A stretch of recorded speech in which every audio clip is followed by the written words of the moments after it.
Bom, meus queridos, voltando à nossa aula sobre união estável, agora veremos as distinções entre as formas de união estável, ou seja, a união estável registrada e união estável não registrada. Por quê? Porque a Constituição Federal, ela diz que a união estável ela tem que ser convertida em casamento, porém ela não proíbe que a união estável seja registrada. Dessa forma, a união estável ela é reconhecida sim como uma entidade familiar, como todos aqueles aspectos que vocês já sabem que ela não é uma família pior ou melhor do que a do casamento, ela é simplesmente uma família que não é casada ou não é monoparental, é uma família em união estável. Dessa forma, para que seja garantida a segurança jurídica, tanto para os conviventes quanto a terceiros, é permitido que a união estável ela seja registrada em cartório. Qual o cartório, Marcelo? Bom, o registro da união estável ele será registrado no cartório do Registro Civil das Pessoas Naturais. Simples assim.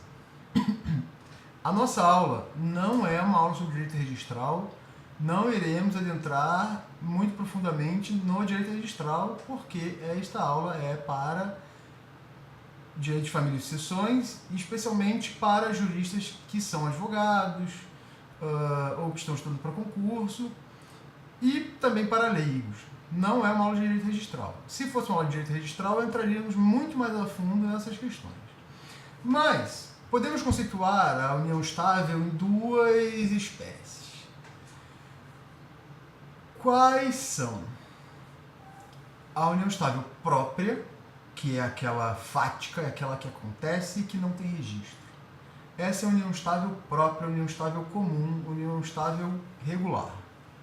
E a união estável imprópria, que eu denomino de imprópria, é aquela que é registrada. Numa não é melhor do que a outra. Vejam bem, apenas que há grandes diferenças em relação à união estável. Quais diferenças, Marcelo? Bom, a primeira diferença da união estável é o seguinte: a registrada ela se imbui da maior característica dos registros públicos, que é a publicidade a todos, a publicidade erga omnes. Ou seja, pessoas que não estão integrando essa união estável, ou seja, os terceiros, eles não poderão alegar desconhecimento do estado da pessoa quando ela tenha registrado a sua união estável. Assim, ficará conhecido para a sociedade que aquele casal convive em união estável. A união estável própria, ela é aquela que é fática, é aquela que simplesmente acontece, ela aparece, surge na vida das pessoas. Um bom surgimento para muitos. Mas esse surgimento ele não é vinculado a nenhum registro. Ele simplesmente acontece e gera efeitos. Vejam bem, dificilmente uma união estável registrada não precederá uma união estável fática ou própria. Por quê?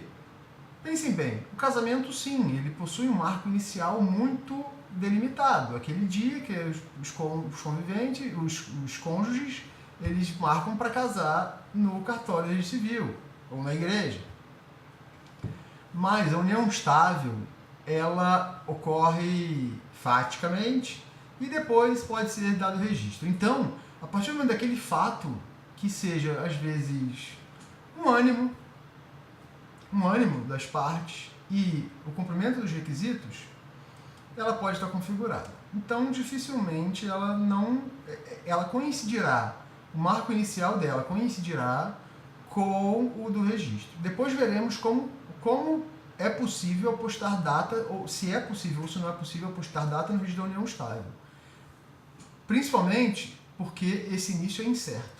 muito dificilmente as pessoas saberão aquele dia exato da união estável. Muito dificilmente, meus amigos.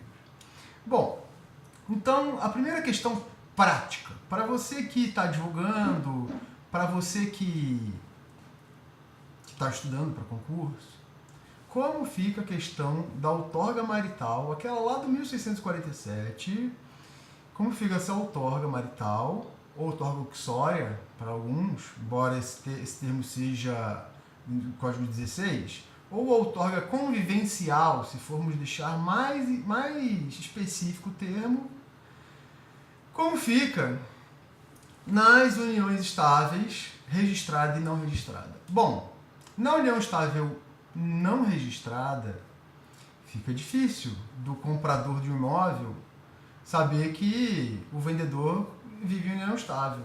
Se ele não declarar, vai ser praticamente impossível de saber. Numa cidade grande, imagina uma cidade grande, imagina São Paulo, Rio de Janeiro, Recife, Belém, Porto Alegre, em que o vendedor, ele simplesmente contrata um corretor e esse corretor faz a intermediação entre as partes. A única vez, ou as únicas vezes que o comprador ele encontra com o corretor são aquelas para finalizar o negócio, para acertar preço e tal.